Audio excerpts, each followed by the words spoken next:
એક વખત રંગેલું શહેર એવા રાજકોટમાં છેલ્લા 48 કલાકમાં વધુ 4 હાર્ટ એટેકથી મૃત્યુના કિસ્સા સામે આવ્યા છે। નમસ્કાર, હું છું આપની સાથે સાઈમા સૈયદ અને આપ જોઈ રહ્યા છો ન્યૂ ગુજરાતી ન્યૂઝ।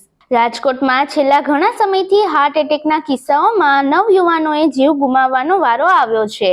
48 કલાકમાં રાજકોટમાં 4 લોકોના મોત નિપજતા પરિવારજનોમાં શોક વ્યાપી જવા પામ્યો હતો, જેમાં રાજકોટ શહેરના સંત કબીર રોડ પર આર્યનનગરમાં રહેતા પશ્ચિમ બંગાળનો વતની છોટન નીતાઈ દોલાઈ ઉંમર વર્ષ 24 અચાનક બેભાન થઈ જતા હોસ્પિટલ ખસેડાયો હતો, જ્યાં તેનું મૃત્યુ થયું હતું। જ્યારે યુનિવર્સિટી રોડ પરની પરિશ્રમ સોસાયટીમાં રહેતા ભૂપતભાઈ બચુભાઈ જાદવ ઉંમર વર્ષ 47 સોમવારે પોતાના ઘરે બેભાન હાલતમાં મળી આવ્યા હતા, જે બાદ તેઓને સારવાર અર્થે ખસેડાયા હતા, જ્યાં તેઓનું સારવાર દરમિયાન મોત નિપજ્યું હતું।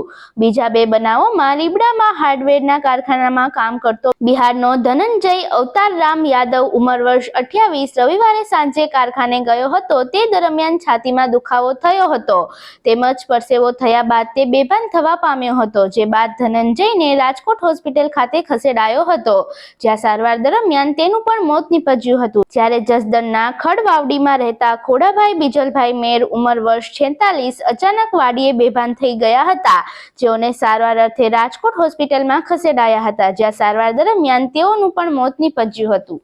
આવી જ અન્ય લેટેસ્ટ અને અપડેટેડ ન્યૂઝ જોવા માટે જોડાયેલા રહો અમારી સાથે ન્યૂ ગુજરાતી ન્યૂઝ પર।